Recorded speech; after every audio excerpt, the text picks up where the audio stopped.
we have Mr. John Williams as a candidate on the forum here with us, and we're going to have a great conversation tonight. Everybody should know the rules and regulations of how we do this.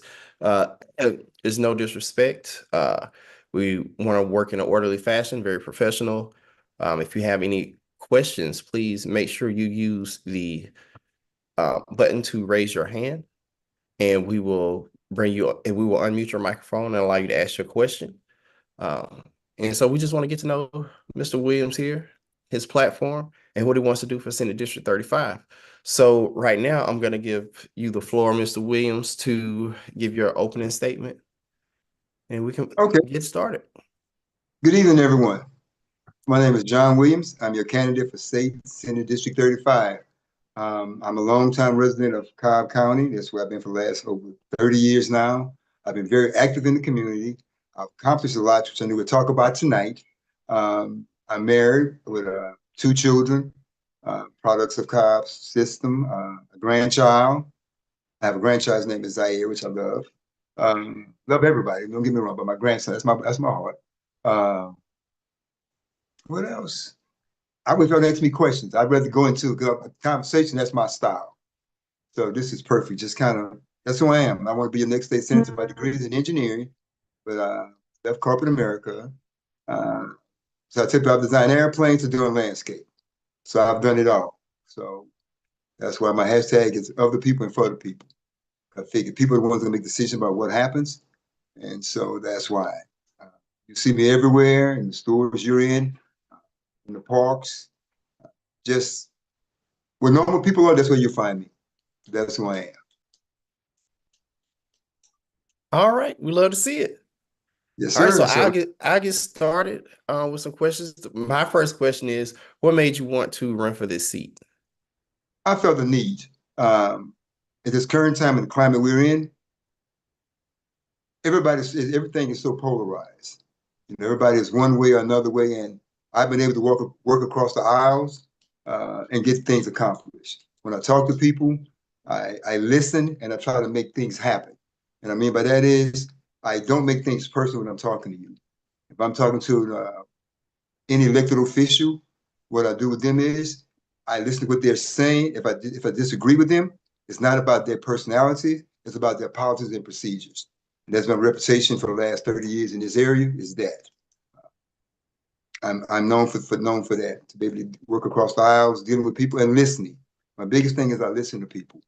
I don't make decisions without trying to get all the information first. So everybody's opinion is valuable. I value everyone's opinion. And whether I accept it or not, that's another story. But it's still valuable. I will listen to you and hear what you have to say. Okay, so speaking of everything that's going on right now, the political climate that we're currently in, how do you see that affecting our particular district? Same way everyone else. I mean, people are hungry. People are not going to work. They're not getting paid going to work. And some of the people, they still working and not getting paid.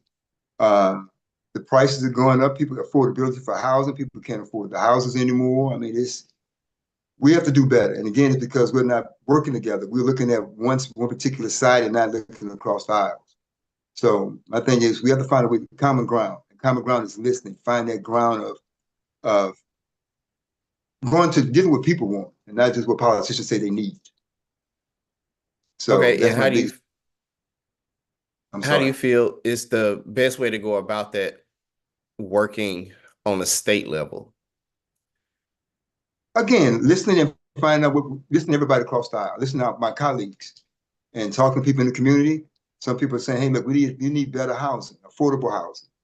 So find out from them, what can we do? Can we get some of these builders to have concessions in how they're building the houses and in the communities they're building in? For food prices, it's just hard right now. Tariffs that we're having now, so it's kind of affecting everyone. So we just got to buckle down and see when the state do something. We have funding in the state for certain things the state can do, but right now it's not being done. So we just have to keep pushing through and talking to people and telling them what we have, what the problems that we're facing, and Okay. say, how can they help us and deal with us on that. All right. So, and you brought up affordable housing. Do you Mhm. currently have a plan or an outline in place that you would like to use towards trying to get more affordable housing built in this area?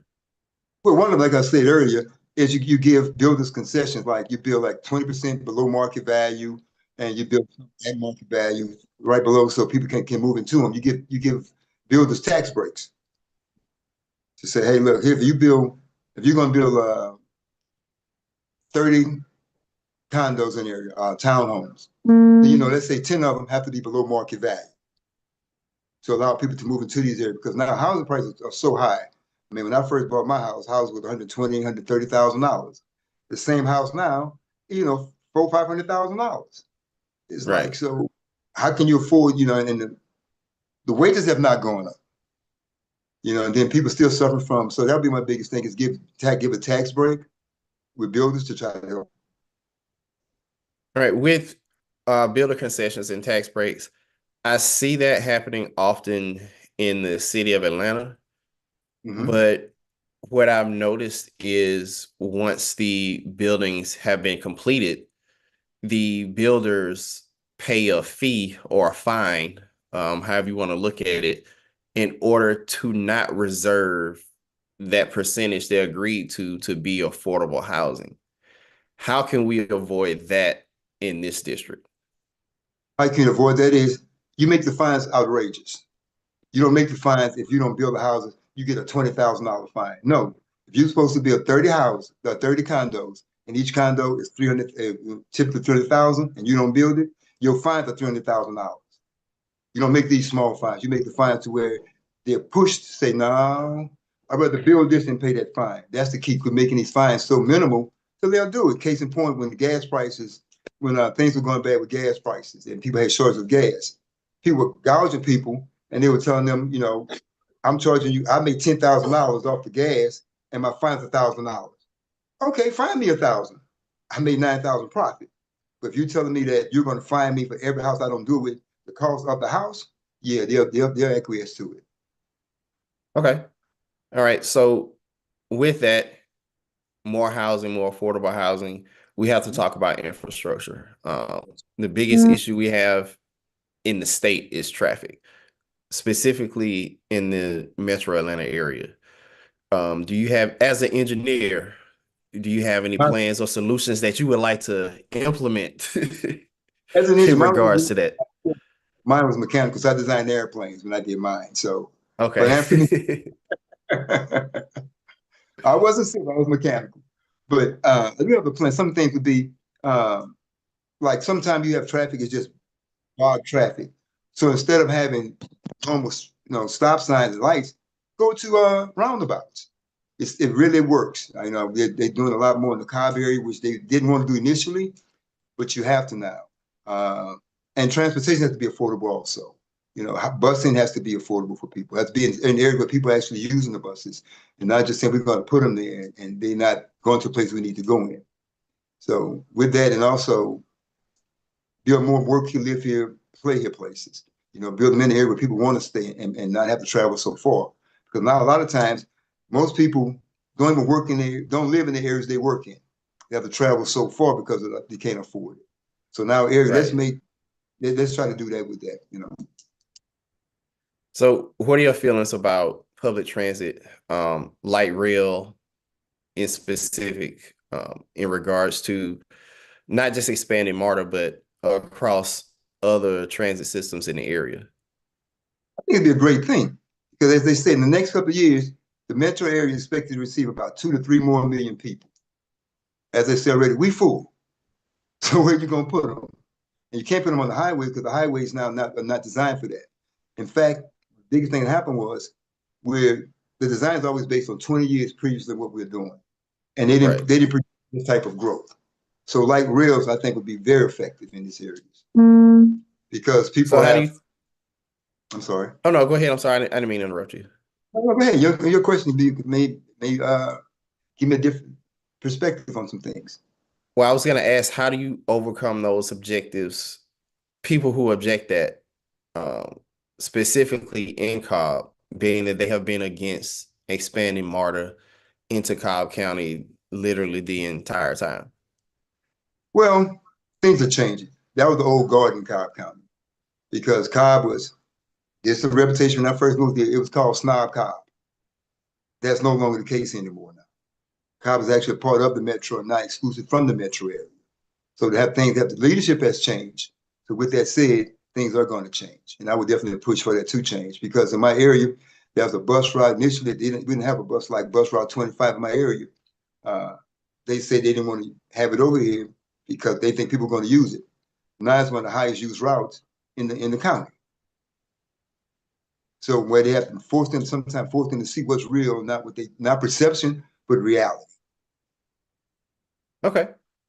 So how do you feel like you could help tie all that together with the different transit systems, like between Cobb and Fulton?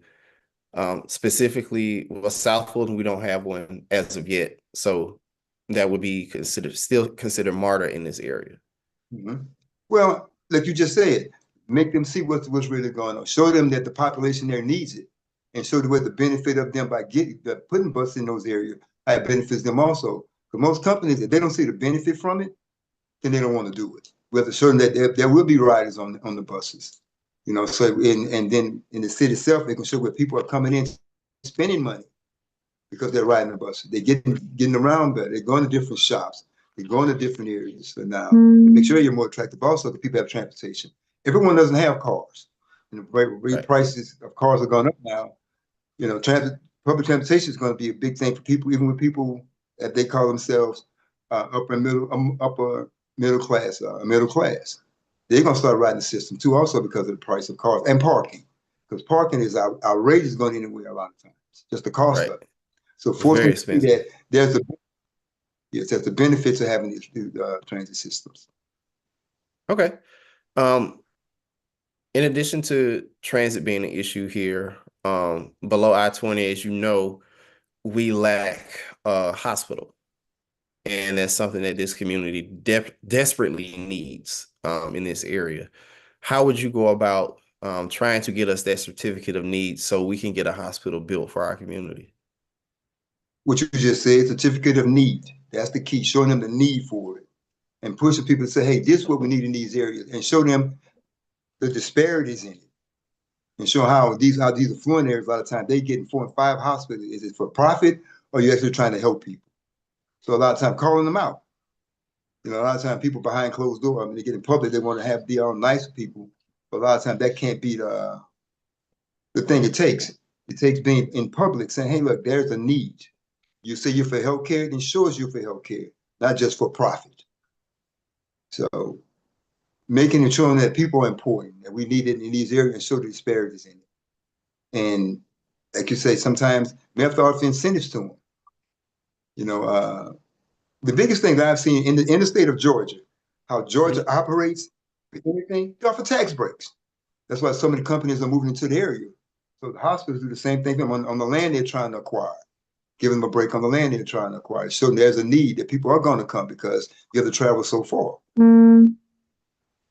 Now, with the tax breaks, are these like tax abatements that scale over time?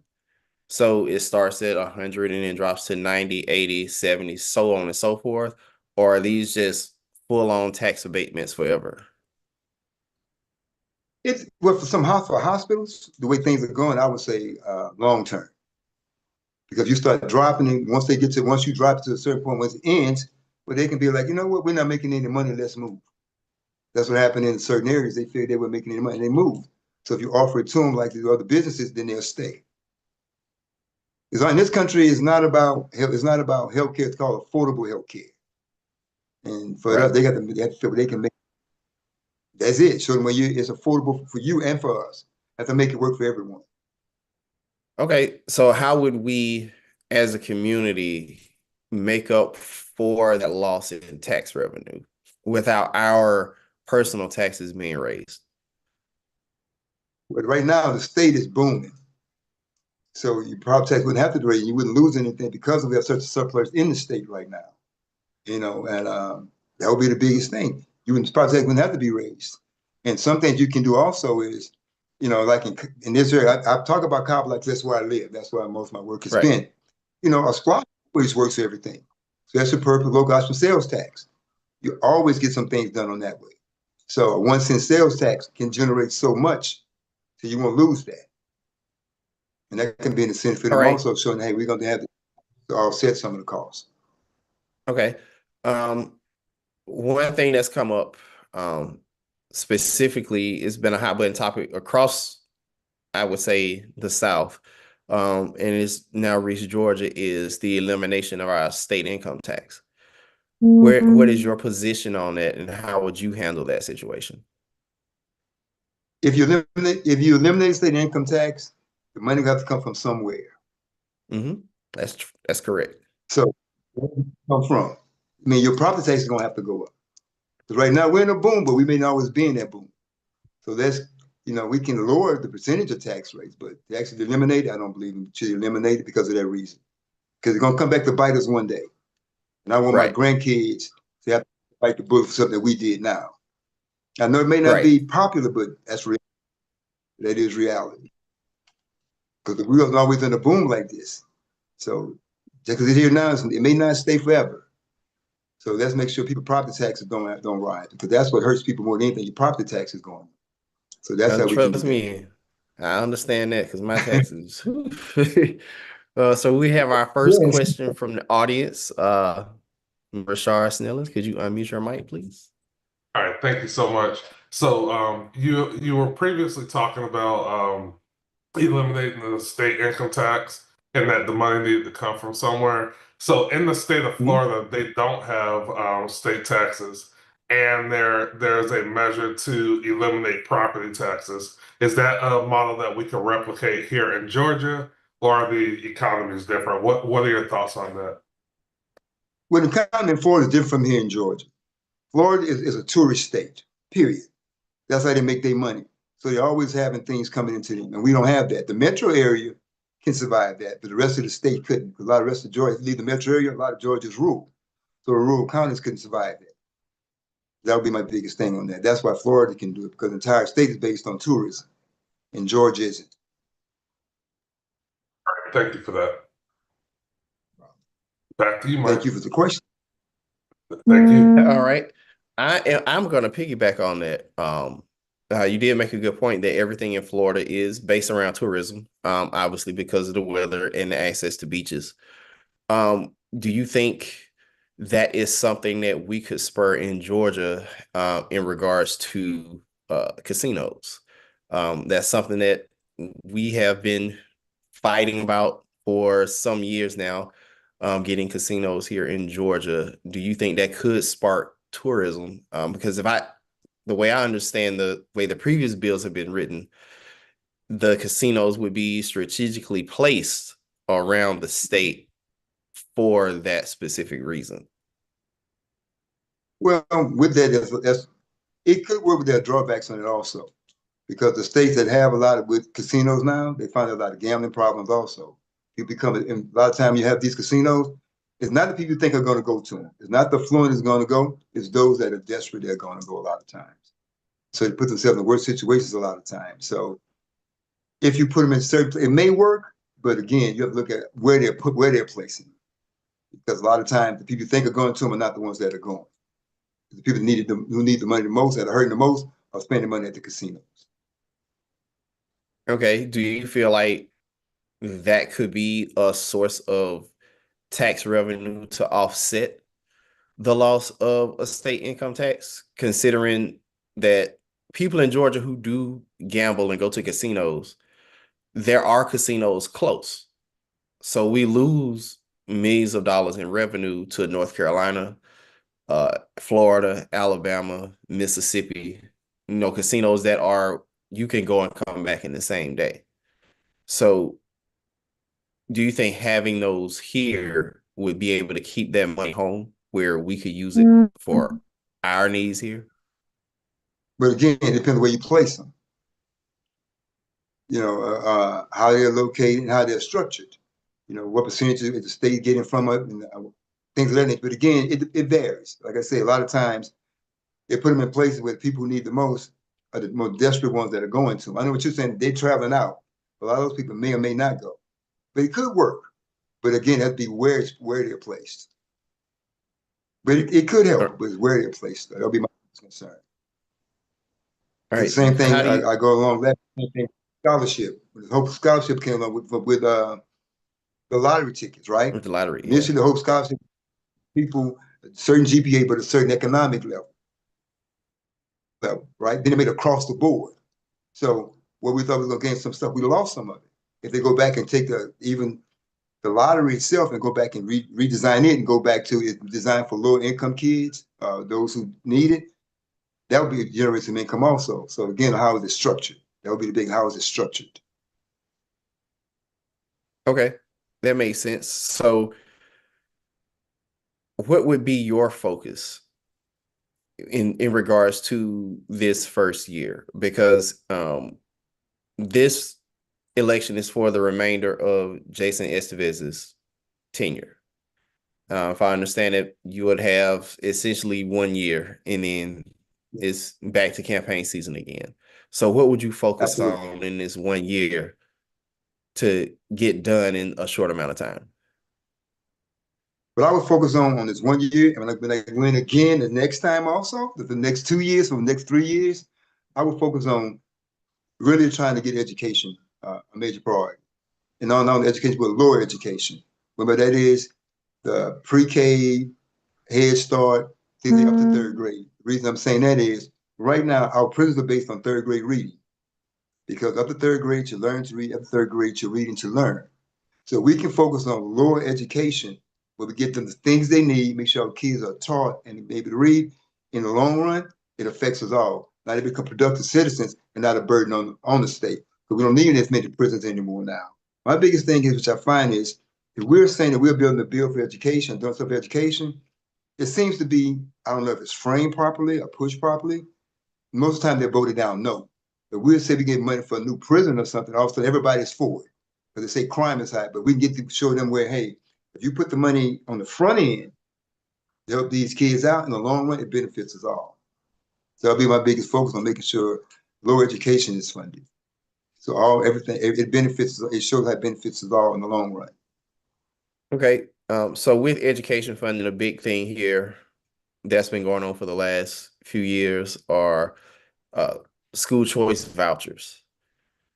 How do you feel about people taking their kids and the money out of the public school system and taking it to a private school? And I'm against then vouchers. where we're seeing is a lot of those kids don't stay at those private schools. They come back to the public schools, but that money does not come back to the school system. That money is just gone. How do Yes. you, what's your stance on that, and how can we resolve that type of issue? I'm against vouchers for private school, totally. There's no way. Public schools should be fully funded. And how we get around it is find out why these parents taking their kids out. I had a conversation with one of my friends who's Republican. He made the statement that he's taking his kids out because his kids were in the top 5% and the rest of the kids were behind. Well, I made the statement to him, well, when kids are behind, you have specialty class for those kids. So for the kids that are ahead, you should have special class for them also. So make sure they're fully funded to accommodate what we need, and not saying, hey, we don't have the funding for it. We do. We have to emphasize that to make sure everyone stays home. That's why they're leaving, because they feel there's a lack of what the kids are getting. And on that note, what I would like to do also is make sure we go back to allowing teachers to teach. Right now, we're so polarized on standardized tests and things of that nature. Teachers are not teaching anymore. So we got to try to get back to teaching our children again, allowing teachers to teach and allow some autonomy in that. I know it's a hard sell, but it's a fight I'm willing to take on for that reason. Have you been speaking with or working with any teachers groups, the teachers union in the state? No, not yet. But I've talked with local people and I've emphasized what I would like to do.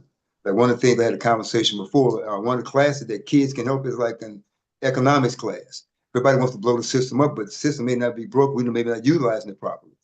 I had, someone said about our kids don't know how to do bank system anymore. They don't know how to write check, do mortgages. I'm like, all these things are taught. When I was in school, they were taught in school. It was emphasized.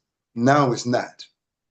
So go back to make sure we have the basics taught to our kids again, not just saying, hey, take this test and move on. So that's what I feel we lost. We lost the ability for our teachers to teach because we Okay. focus so much on standardized tests. and not on what's actually the kids actually learning. I give an example of my own personal life.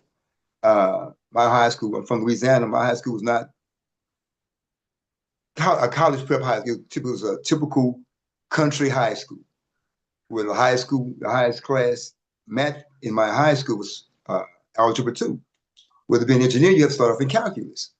When I got to Right. Southern, I took the calculus test. Well, guess what? I passed the test. Didn't know anything about calculus. I was 17 years old. They let me know right then and there. I standardized. The test didn't tell me what I knew. It told me what I was exposed to and what I thought was common sense. But it wasn't a test Right. of who I was. So get away from using standardized tests for measurements all the time and actually look at what the kids are learning. Because sometimes some kids learn differently. And right now we're setting everybody up, we're teaching everyone the same way, at the same pattern. That's not how life is, because we're all individuals. How do you think we make that change, considering we're a country that's obsessed with putting people in a box and quantifying everything using numbers? But what we're doing now, having this conversation and showing them what we're doing, how we're losing so many talented people because we're putting them in a box and not giving them the ability to try to show who they are. Because I tell people myself personally, if they'd have put me in a box of what they did, I wouldn't be here. Based on what they said, the SAT, I scored an 8th on it in math and SAT. It's low number in ACT, low number in math. Why? It's all I was exposed to. What I was exposed to, I did well on. I was allowed to have the classes needed to do what I did. I graduated on the 3.0 in engineering. So with that said,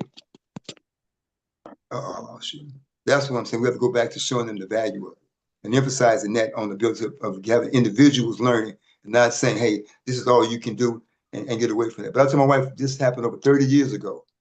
When we fell behind the Japanese and things in math and science, and we started focusing on standardized tests, and we're also about creativity with that way.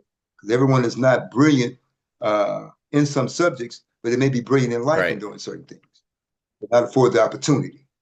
And with that said, along that same line, well, if I can piggyback on that, that's why I emphasize, make sure we keep funding HBCUs.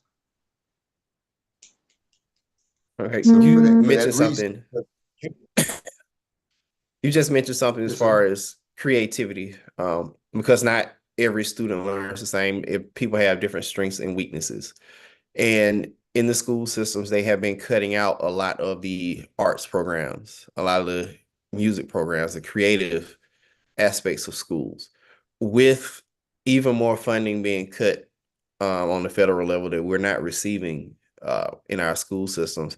How do we make up for that shortfall, and how do we bring those classes back for those students? Well, like I said, one thing we can do is use SPLOSH, because SPLOSH is used for education, and fund the classroom for that, and just push where we show the value of it, and go even on the state, even on the national level. Show our congressmen, like Warnock and also, I know they for it because they emphasize that, but to show them the value and show people why we need arts and creativity, because people using music are good in math and science. You look good in math because of numbers and things. Art allows you to explore everything. We don't have, you're right, we're losing that. We have to emphasize that again, show the value of, because right now, if you can't show the value of things in this country, it's gone. You have to show them by taking that away, what we have lost. Go back and show, hey, this person, if they'd have been what you said based on what they did, we wouldn't have certain things. Because we may not have certain computers if somebody would do certain things. We may not have the cell phones if they've just been stuck on just them doing certain things. So show the value of it. Music.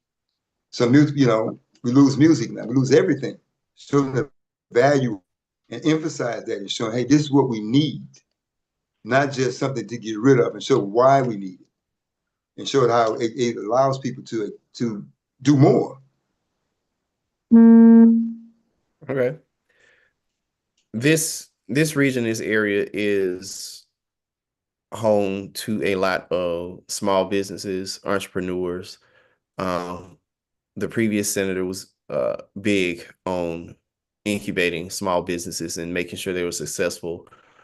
What plans do you have in place, or do you have any ideas for small businesses and helping them become successful, or any small business or entrepreneurial incubators to help people get started and get their businesses off the ground? The same thing we do with larger businesses. We give them tax breaks. Most businesses fail in the first 3 to 4 years. Take about 4 years for business to start having success. So in those times, give them tax breaks. Give them tax breaks on what they're doing, because that's why they fail. All the things they're doing, everything is costing up front. So give them a break in the first 3 to 4 years to try to do that, and show them, hey, we're supporting you in that and promoting them. With these larger companies, when it comes to certain areas, hey, look, you have to do business with our people in our communities, not just say you want to have if you're doing signs or whatever, right? If we have shops, print shops in our communities, let's use those. Let's not go outside of our communities to use them, because you're in our community. In our community, the dollar doesn't stay in our community most of the time. It leaves out. There are other communities they travel with 7 times, and ours is 1 time, 2, maybe 2. So let's do that and show them what we can have it in our communities. To give them that break, especially, like I said, especially the first couple of years, to give them a tax break to show them we want you to survive and thrive. Yeah. And promote them in the larger companies. So how do you think we could attract businesses to this area, specifically for employment, white collar jobs, like the Cumberland area, Marietta, so on and so forth? To show them that what we have is an educated workforce. So make sure our workforce is educated. Again, it goes back to education again. If your workforce is educated, then companies are not going to want to come in there. So show them that we do have an educated workforce. And the people, we work hard anyway. That's a given. We work hard. But show them that when you're coming in, the workforce is educated. And so so you don't have to try to bring people in to run your business. We're already here. You just come up and then hire us. That would be the biggest thing, that we are educated to do your business. All right. So this district. Going on this. No, sir. I'm sorry. Go ahead. Oh, I said this district has a bunch of new cities. Within the last 10 years or so, we all Mableton, pretty South much Fulton. next door to each other. South Fulton, Chattahoochee Hills, Mableton. I think Austell just incorporated not too long ago.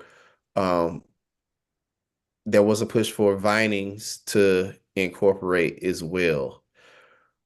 What do you see as the future of this area in this district with everybody incorporated? How can we work together to turn this into an economic powerhouse, considering our access to the airport, so we can be on par with the northern suburbs?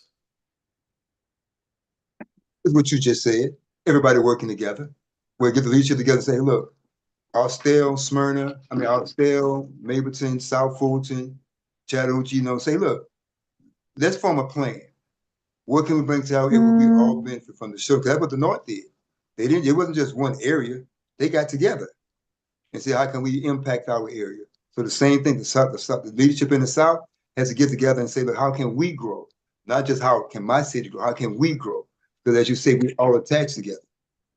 So for that reason, just show how it can benefit us all. If a company comes into South Fulton and Mableton is, adjoining or whatever, hey, bring some of the people from over here. How can have small businesses, again, attached to that? That'll be the biggest thing, showing where the leaderships in these areas come together to have a plan to bring businesses together for the unit, the area itself, and not just for their cities. And do you have the relationships already in the State House to work on that on a legislative level? No, in some cases I do, but my ability, well, I'll give you an example. No, not always. I have some people, but the thing is, it's me, myself, what I'm capable of doing. When I did things here in Cobb County, I didn't know anyone when I started doing things. When I got on Cobb's school board oversight committee, my first couple of months, I learned the players. And once I learned to play, learn how things work, listening and learn. Sometimes learning is just listening, how things function. Once I learned how things function, then I collaborate with people and made things happen. And I did these things when Cobb was red. That's the ability to listen to people and actually take their ideas and run with it, good ideas. But the ability to listen to people and be respectful. But by that is, I listen, like, again, I listen to everyone's ideas. May not always agree with them, but I take everyone's ideas and listen to them. So working with people and being across them, and that's it. Listening is half the battle, that's for sure. We have a question from Mr. Ron Booth. If you can unmute your mic, please. Hey, thank you. Hello, Mr. Williams. Education was touched on just a few minutes ago, and I'm wondering what specifically you would do as a state senator to get young people more involved in the legislative process.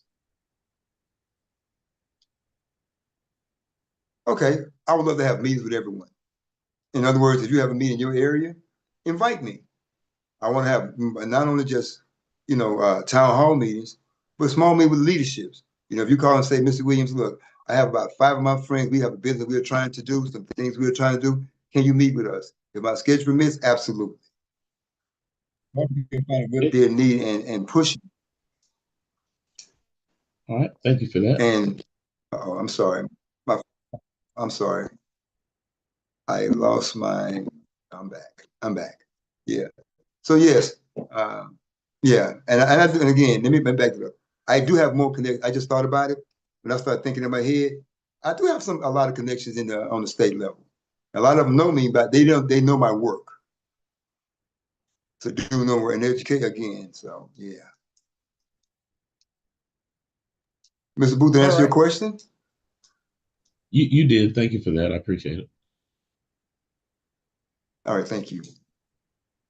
All right, I'm gonna piggyback off of Ron's question a little bit. In South Fulton specifically, I've noticed there isn't very much participation in legislative process or political process, however you want to look at it, by young people. In a lot of the rooms, I'm the youngest person in the room, and I'm 45 years old, which in the grand scheme of things is not very young.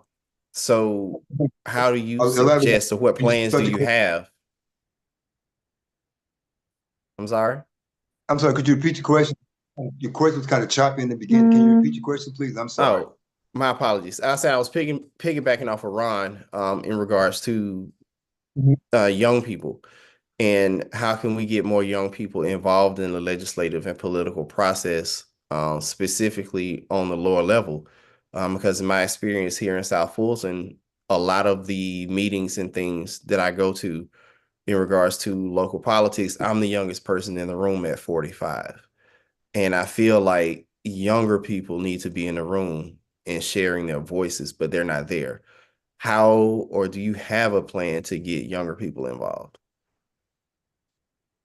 Show them how important that vote, show them that their vote counts. Show them why them not voting, show the percentages and say, look, here's who's controlling your life. You have a say in it. If you participate, to show them the value of their votes. Because young people right now, they're calling this narrative, my vote doesn't count, my vote doesn't count. But I tell them, if your vote didn't count, why they make it so hard for you to vote? The same people tell you not to vote, they're steady voting. So show them where their vote actually counts. Show them races of examples where a race in South Georgia was won by 1 vote. Show them examples where Sam almost beat the incumbent mayor of Marietta.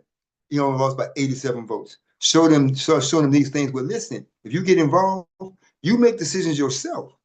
You can determine a lot of things if you get involved. Show them the value of involvement, not just telling them, but showing them. Invite, in fact, coming to some of the younger kids and tell them, hey, look, I want you to come out and be a part of this. Invite them, going to some of the colleges and have them talk to the colleges and say, look, not just to all the kids, and say, look, and ask them why, what is it about? When I talk to these youngsters, that's what they tell me. It doesn't really matter. They're gonna do what they want to do anyway. And I'm telling them that's not true.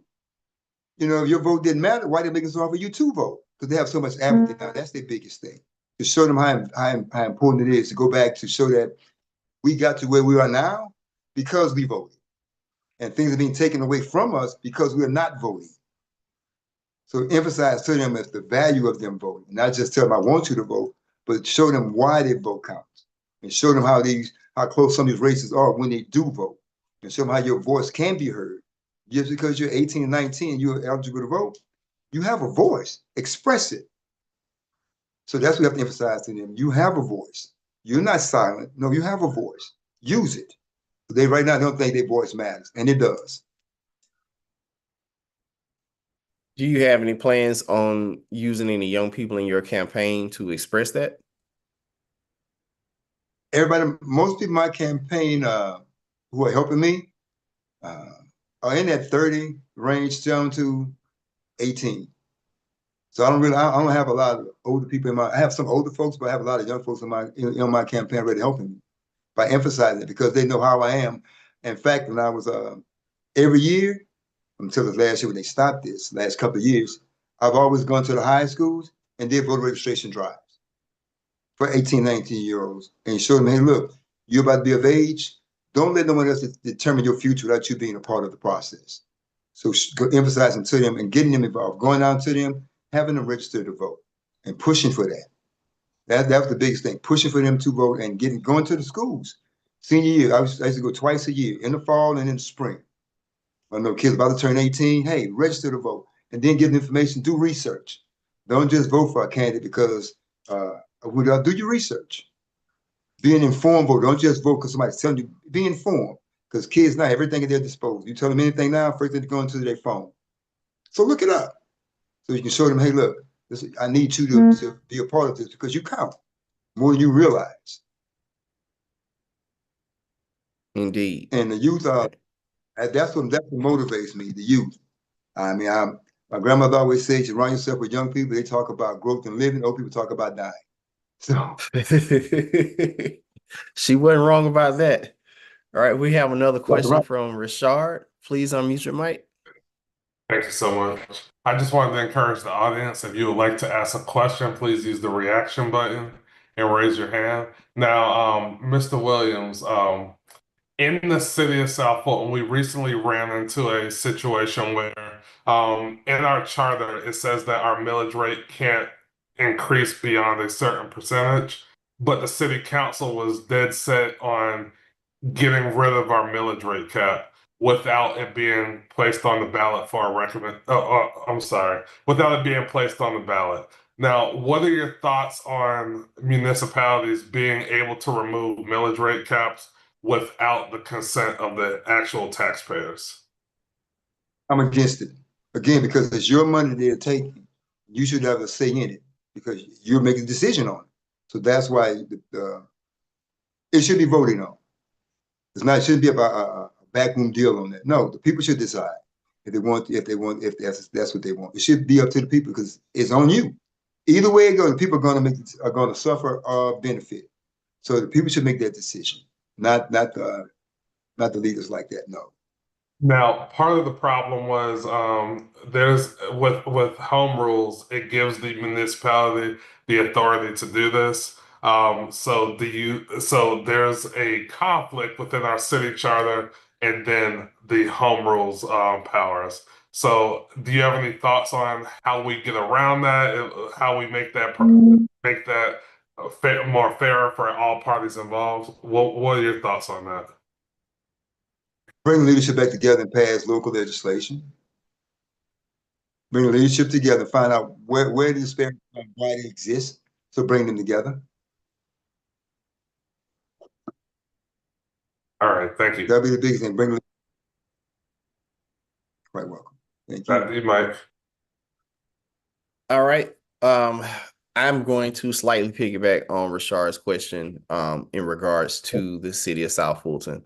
So we have a weak mayor, strong council system. This was a two-part question. First part is, how do you feel about that type of system, and do you feel it is beneficial to a city? And two, there has been a lot of talk about moving us from that system to a strong mayor system and have the city be led by the mayor instead of the city manager, which would require changes to the charter. And so do you feel like we should be able to vote on that in a referendum, or yes, that's changed? Oh, okay. So yes to that one. Okay. So we can go back to the first part of the question. Yes, I think you have a stronger mayor because if you look at most cities, the mayor is the strongest person. The manager is supposed to follow what the mayor and the city and the council wants to have happen, not them making a decision. That's why you vote for the mayor and for the leadership position. Let them lead. Plain and simple, let them lead. But you want a strong council to make sure to keep them in check, but not where they override, not where the city managers run, because that shouldn't be his job. It should be the mayor's job to run and lead the city. And city managers to make sure things are ran properly. As they say, the manager makes sure he's managing what the mayor and the council wants to have happen, and not what they're saying we're going to do. So a strong mayor, I would agree with that. All right. How do you feel about having a citizens oversight board, not just for the police, but for the city in general? I love it. Absolutely love it because I was on Cobb's oversight for the school board, and Cobb County have different precincts, and I'm on precinct 3 police group, where we have certain questions we talk about. We talked about them bringing the flock system, where they were watching reading the license plates reader. Initially, they wanted to have it for a year, and we talked to them, no, that's too long. You know, why you need the information in the system that long? So we got them into doing it for 90 days because we were oversight. We were not saying oversight, but a group that actually they listened to, had input. So it makes a difference. They're just making decisions. So an oversight is always great. It holds people accountable. Indeed, accountability is very key. We have another question from the audience. I don't know your name, but I do know your phone. Samsung SM S926U. Please unmute your mic. You have the floor. Yes, thank you so much. Good evening, everyone. It's Patricia, and I keep forgetting to put my name in there, and but it's Patricia. So I've been on 99.9% of all of the coalition interviews. So good evening.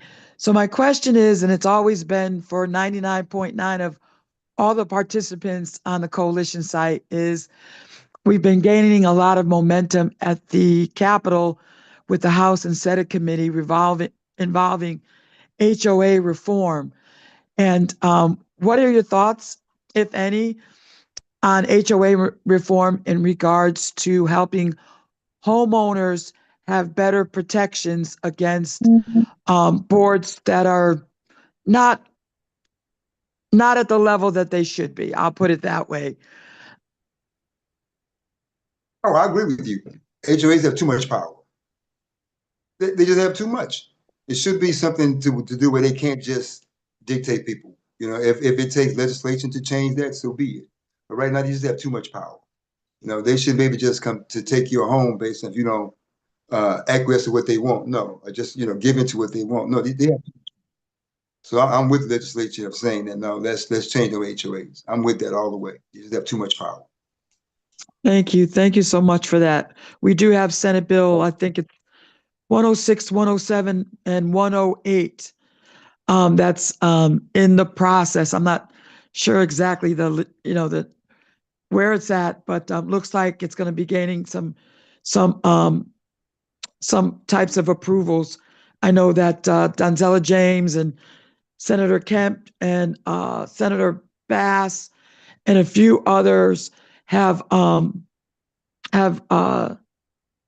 came up and supported some of the bills. So we're hoping that as it gains momentum, others will pick up and see the relevance of HOA reform. So thank you very much. And I'm your state senator. I would support that also. Thank you, sir. You're welcome. All right, we have a couple more questions. We have Rashard, but there was a question in the chat. I was going and to then address the question in the chat, but you can read that question in the chat, and then I'll ask a different question. Okay. Okay. So from Ms. Pearl Farland Massey, do you have plans to connect with caregivers in District 35 to find out their needs and collaborate with agencies and organizations to support them? Yes. My plan, like I said, to meet, in fact, it's so crazy. I met with a caregiver today. She runs a small home daycare, and we talked to this. She said she's going to the legislature in January. She has an appointment in January already to talk to some people about that. So to make sure, again, form coalitions have the biggest thing is listening to people, forming. If there's not a coalition that exists already, let's form one. So they can come and say, here's our needs. Here's what we need. Here's what we want. Let's make it happen. Let's talk to people, going to them, and working together. Because caregivers for our kids and things, and people, even for older adults, because I'm not there yet, but we're gonna need help one day. So making sure they have what they need and just talking to them. That's the biggest thing. No one is talking to anyone anymore. Everyone is telling these people what they need, and no one is listening to them as to what really is going on. So again, listening. My biggest thing is when I accomplish everything I've ever accomplished has always been first is to listen. Because as I said, you can't learn if you're always talking. It's 100% true. So that'll be Rashard? Oh, I'm sorry. Go Yes. ahead. All right. So, Mr. Williams, how familiar are you with the Georgia Open Records Act? I'm very familiar with it because I've had dealings in Cobb where we were dealing stuff with the school system, actually one of the sporting programs. And they wanted us to open records. They wanted us to pay for some things that we had given to them, and they wanted us to pay to get it back. So no, I think it should be open to get the things that we need. It shouldn't be cost you an arm and a leg to get these things. That's why they try to.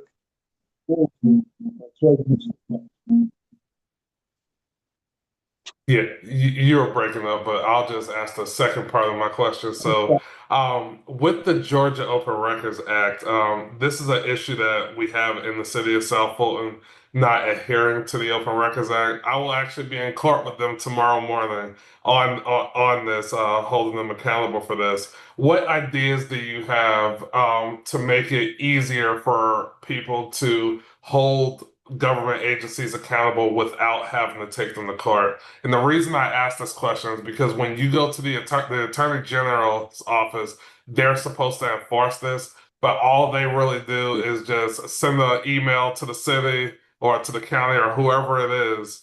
They respond and then they close the case. So, do you have any ideas about how we have stronger enforcement mechanisms with the Attorney General's office as it relates to open records requests? Not only that, but it's the people that you elect. We have to make sure we elect the people that truly want to represent us, and where they're not trying to hide things. That's where it starts. The people that you elect. If you elect the right people, you have nothing to hide. Why are you hiding? Make it accessible because it's public records. Make it accessible to the public, and not where the public got to fight to see it. So it goes back to the people that you elect in your leadership, to where they want to be accountable and transparent, which I love doing. So that's really where it starts. You have to fight this because they don't want to be transparent or held accountable. So it starts with who do you elect? All right. That's where it starts. Yeah, thank you for that. But I was looking more about the Attorney General. What can we do to get the Attorney General more involved to enforce these things? Pressure on, as a state legislature, you can put pressure on. If you have legislatures going to him, he has to put pressure on him. Because right now, there's nothing in the charter of state charter to get you can make them do it. But as an elected official, if he knows he's being watching, eyes are being put on him, and it's more than just one state senator, it's a collective, group of senators, things will happen.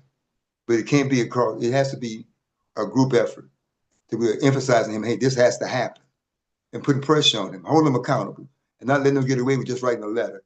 No, just write a letter. Okay, what are you doing? Have you been down there to see him yourself? Or are you actually going to yourself to these things? Or you send a representative to do this, not just writing a letter. And holding people accountable and pushing him to be accountable, because his job to make him accountable and hold him to that. And when he's not doing, call him out. All right, thank you for that. And Mike, we have a stop at 8 o'clock coming up, so I just wanted to bring this to your attention. All right, thank you for that, Rashard. Yeah. Were you good with the answer? You need anything else? No, okay with that no, yeah, I got my answer, but I'm gonna turn it back to Mike. Right. Thank you. Okay. All right, I'm gonna ask a quick question. In somewhat in regards to that, a lot of cities use the open checkbook system where citizens can go online and see everything that's being spent by the city. Do you think this is something that could be implemented statewide as far as with the state government as well? It could be, but with the state, there's so much involved in the state thing, so people can go into it. But if I don't see a problem with it, again, it's the state's money, it's our money. It's the things that we're spending, so why can't anyone just look at it? But again, having oversight actually could enforce it, but everyone should have access to it. Why shouldn't they? I agree with it. It should be accessible to everyone. I believe in transparency. I truly believe in transparency. That's all you're being is transparent, because when people are transparent, they're more than likely to do the right thing if there are no eyes upon them. If I know the whole state can see what we're spending, guess what I'm making sure of? We're doing it right. So it makes you accountable. All right. And accountability breeds trust, indeed. So we have Absolutely 4 minutes left. I want to give you the floor to make any closing remarks or statements, your last pitch to get people to vote for John Williams. Okay. Well, I believe I should be your next state senator because of my hard work, the things that I've accomplished, and the things that I want to continue doing. I've shown the ability to work across the aisles in this tumultuous time. I've shown the ability to work with everyone. I've had some of my Republican friends call and tell me, well, John, we like the way you fight. And when they said that, I'm like, what do you mean you like the way I fight? It was, you don't make things personal. It's about policies and procedures. And with that said, you have the ability to go with people on the next subject. But if you get to make it personal, when I see you coming out, I don't hear anything you have to say. So I always make things about policies and procedures. I emphasize education. I emphasize recreation. Emphasize mental health. Emphasize structure. Mental health is a big part of things we have now too, though. Some people go through so many changes, and no one's addressing it. Mental health should be a part of the school systems also. Education-wise, I think schools and things should be more safer. I know there's a bill already in the Senate right now for safety. I agree with that. I feel like every school should be safe for our kids. To whereas when you hear a school shooting going on, you don't have to worry about is that your school or not, because you know they can't get into your schools because you have a buzzing system to get into. I would like to emphasize again on our resource officers at the schools of not arresting our kids at school, but going back to their original job. But their intent is to protect the public from outside, to protect the schools from the public. So go back to what things were charged to do on that. Again, education is making sure public education is fully funded. That would be one of the biggest things. Transparency, accountability. That's who I am. The things that I've done, I've been transparent in it. I work with people. In fact, I had a situation once with Cobb County that I wanted to do something myself, but the community, that's not what they wanted to do. So when I went to the powers that be, I told them, I've never been elected, I've never been elected official before, but I've been a representative of the community for a long time. So when I go to the powers that be, I tell them, hey, here's what the community wants. They say, John, it doesn't matter. Here's what the community says they want, and I stand behind what the community wants. So I'm a listener, I'm a fighter, I'm a starter and a finisher. And I want to be your next state senator for that reason. I feel I have the ability to get along with people, to work. I'm a hard worker. All I've ever shown to do was work hard.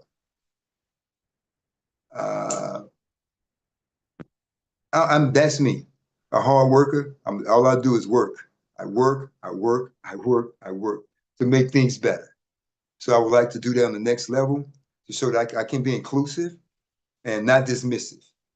I mean, that is, a lot of times you're talking to people now, we're so polarized.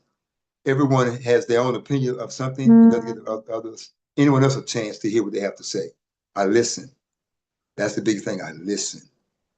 And I listen for information, not just listen to say I'm hearing you, but to learn and to gain, to make things more valuable, and how can I be an asset? So I'd love to be your next state senator for that reason, because I'm ready to serve. So thank you so much. Thank you all again. Please vote for me. John Williams, of the people, for the people. Thanks so much, John. And how can the people get in contact with you? You can contact me through my website, johnwilliamsga.com. I'm on all the social media. I'm on Instagram, Facebook. I think I'm on Twitter too. I'm not sure. Anyway, you can find I'm there. Here's my phone number. You can actually call me, 770-873-5718. I'm accessible. I have no problem talking to anyone. In fact, my wife said, well, my biggest thing, my family always says, I've never met a stranger. I've only met people I don't know. All right. Everybody, Mr. John Williams, thanks so much for your time this evening. Appreciate it. Thank y'all for having me.